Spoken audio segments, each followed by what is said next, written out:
Yes, nongeye kuguha ikaze mukunzi wa TV wakoze subscribe, wowe ukunda ipari y'umunsi udasiba kutureba buri munsi, wowe udukurikirana wo ukora share, comment, like, Imana iguhe umugisha cyane. Uyu munsi rero turagarutse, ni tariki 11 z'ukwezi kwa gatatu, umwaka wo uracyari 2026 kabisa, tukiri kugenda dutangira kabisa. Hanyuma guys, rero turaje uyu munsi ni kuwa gatatu, hari UEFA Champions League kabisa irakomeje. Hari match zigiye akomeye nka match of the day iri buhuze ikipe ya Real Madrid na Manchester City, zose nizo tugiye kugenda tubagarukiramo kabisa, we stay tuned kabisa. Gusa mbere yuko dutangira anashwa deals cyangwa prediction, reka tubanze twibutse abashyashya cyangwa se nabo dusanganwe bataratwiyungaho kuri gahunda yacu ya VIP kuri shwadiri dutanga mu gikari, niyo twaba tutakoza no kuri YouTube turazitanga. Rero mu gihe muri ino minsi uri gukoresha kampani ya Bet Power itari gukora kubitsa no kubikuza, turi gukoresha Winner Bet kabisa, ngira ngo genda ubona ama screenshot y'ama apari twagiye dutanga ku munsi w'ejo kabisa. Izo zose rero ni ndetse tukagira n'iyi groupe ya VIP ubona, iyo ni message y'ama withdraw twagiye dukora. Hanyuma guys, rero ibyo byose nawe ushaka ko tujya tubikugezaho ku rubuga rwa WhatsApp, uratwandikira kuri iyi nimero, hanyuma utubaze icyo ubisaba, ubundi nawe utwiyongeho kubiri no kurebwa buri munsi muri betting, winjire muri 5% wakura inyungu muri betting kabisa. Fata akakayi kawe n'agakaramu, rero turatangiye. Ni Leverkusen iraza ko yakira ikipe ya Arsenal de Gunners, iraza kwanguriza kugura at least 1.5 goals muri uyu mukino, kubaza kubonekamo ibitego bigera muri 2 kuzamura kabisa. Hanyuma match yacu ikurikiye duhereye muri Champions League, ni Bodo Glimt na Sporting Lisbon. Ni match iri so tight kabisa, kubera ko iyi Bodo Glimt yagiye ikuramo amakipe akomeye. Ndagoreza rero kugura double chance ya Bodo Glimt kabisa, mu rugo gutsinda cyangwa konganya. Hanyuma guys, ibyacu ntibitinda, indi match rero tugiye kuba turebaho ni match irahuza ikipe ya Paris Saint-Germain ndetse na Chelsea de Blues. Ndagoreza both team to score, benshi mukunze kwita yes kuri iyi game kabisa. Shwadiro nziza nza kwanguriza. Reka rero tunyegeye kuri match of the day kabisa. Match y'umunsi ni Real Madrid iraza kuba yakira Manchester City hariya Santiago Bernabeu. Real Madrid idafite abakinnyi benshi nk'uko mubizi. Uyu mukino rero ndaguheza kuza kugura double chance ya Manchester City kuza kubitsinda uyu mukino cyangwa ikawunganya, niyo shwadiro nziza iri safe ngwaye kuri ya match of the day kabisa. Hanyuma Middlesbrough tugeze muri championship, siko yakira Charlton, ndaskwangoreza kugura at least Birmingham City iraza ko yakira ikipe ya Queen Park Rangers, ndaskwangoreza naho kuguramo ibitego 2 mu mukino over 1.5 goals, niyo shwadiro nza kwangwa kuri game.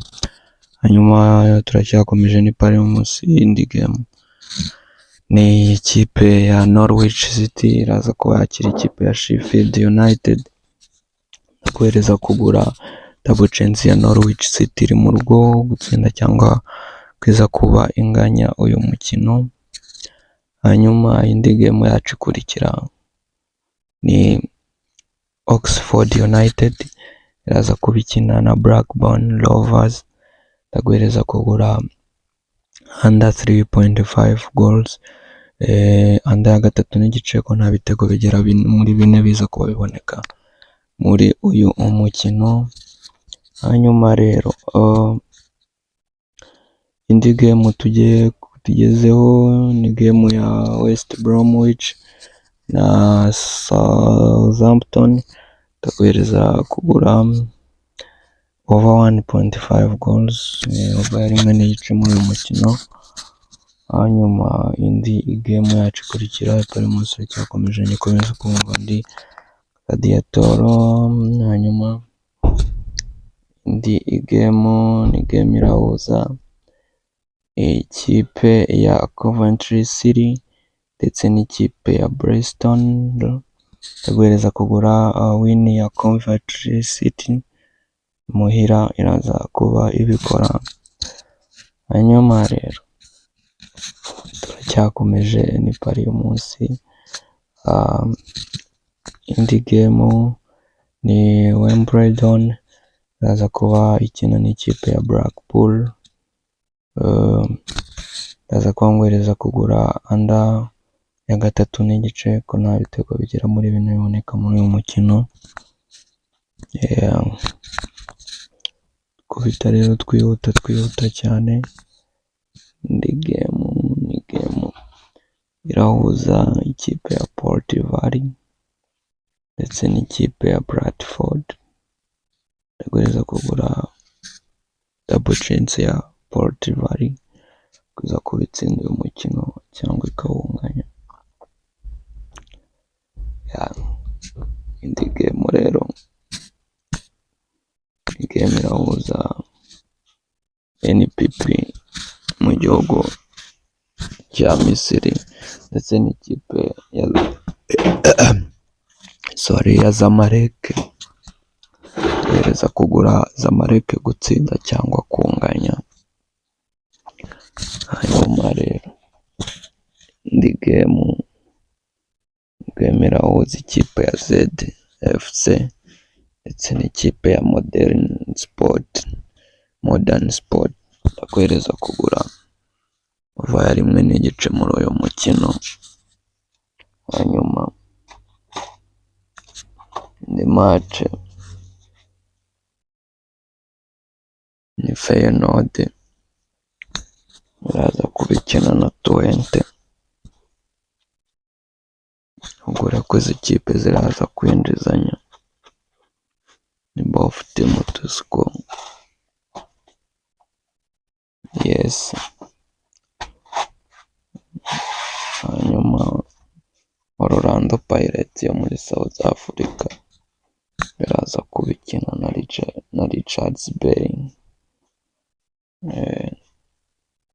N'umwaro wa Richard. Ndagwereza kugura Winfrey Mukoko Orlando Pirates. Hanyuma hano mu gihugu cyacu cy'u Rwanda muri shampiyona cyangwa ni Peace Cup, Bugesera iraza kuba yakira TSR. Ugwereza ko nta bitego bine biboneka mu mukino of course. Hanyuma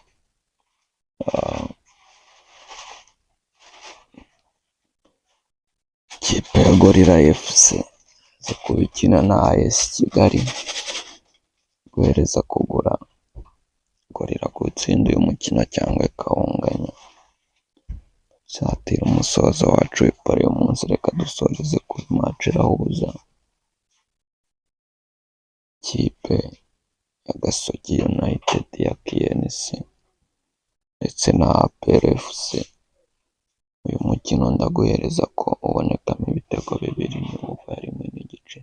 Ku bindi bisobanuro twandikire kuri WhatsApp 200 na Radiator dusubira ubutaha. Ciao.